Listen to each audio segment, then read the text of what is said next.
বগুড়ার কারাগার থেকে পালানোর ১.৫ ঘন্টার মাথায় মৃত্যুদণ্ডপ্রাপ্ত ৪ আসামিকে গ্রেফতার করেছে পুলিশ। এ ঘটনায় কারা কর্তৃপক্ষের গাফিলতি কিংবা নিরাপত্তা ব্যবস্থায় কোনো ত্রুটি ছিল কিনা তা খতিয়ে দেখতে অতিরিক্ত জেলা ম্যাজিস্ট্রেটকে প্রধান করে ৬ সদস্যের তদন্ত কমিটি গঠন করেছে জেলা প্রশাসন। ৪ আসামির বিরুদ্ধে নতুন মামলা দিয়ে আদালতে পাঠানো হবে বলে জানিয়েছেন জেলা পুলিশ সুপার সুদীপ কুমার চক্রবর্তী। বগুড়া প্রতিনিধি হুমায়রা আক্তার জাহানের পাঠানো তথ্য ও ছবিতে আরও জানাচ্ছেন মিজান শাহজাহান।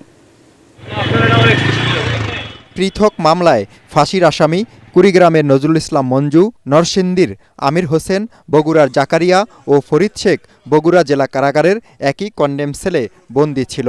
মঙ্গলবার গভীর রাতে ছাদ ফুটো করে কন্ডেম সেলের বাইরে বের হয় তারা। এরপর আগে থেকে বানানো বিছানার চাদরের দড়ি দিয়ে কারাগারের ভবন থেকে নিচে নামে। রাত ৩টার দিকে তারা পালিয়ে যায় বলে জানায় কারা কর্তৃপক্ষ। পুলিশ জানায় রাত ৩:৫৬ বিষয়টি জানতে পারেন তারা।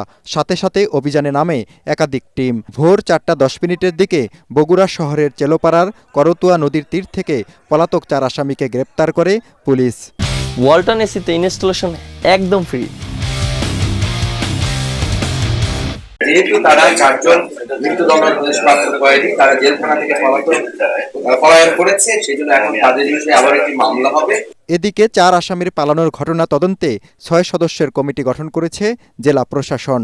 অতিরিক্ত জেলা ম্যাজিস্ট্রেটের নেতৃত্বে করা কমিটিতে জেলা পুলিশ, গণপূর্ত অধিদপ্তর ও জেলা কারা কর্তৃপক্ষের প্রতিনিধিকে সদস্য রাখা হয়েছে।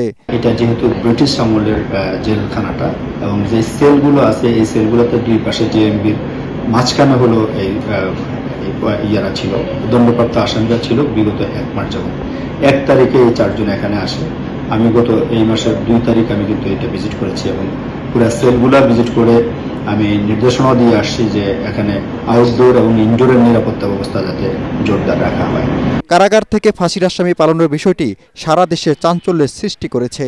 জেলা কারাগারের আধুনিকায়নের পাশাপাশি নিরাপত্তা ব্যবস্থা জোরদার করা উচিত বলে মনে করেন সংশ্লিষ্টরা। Bureau report, ATN Bangla.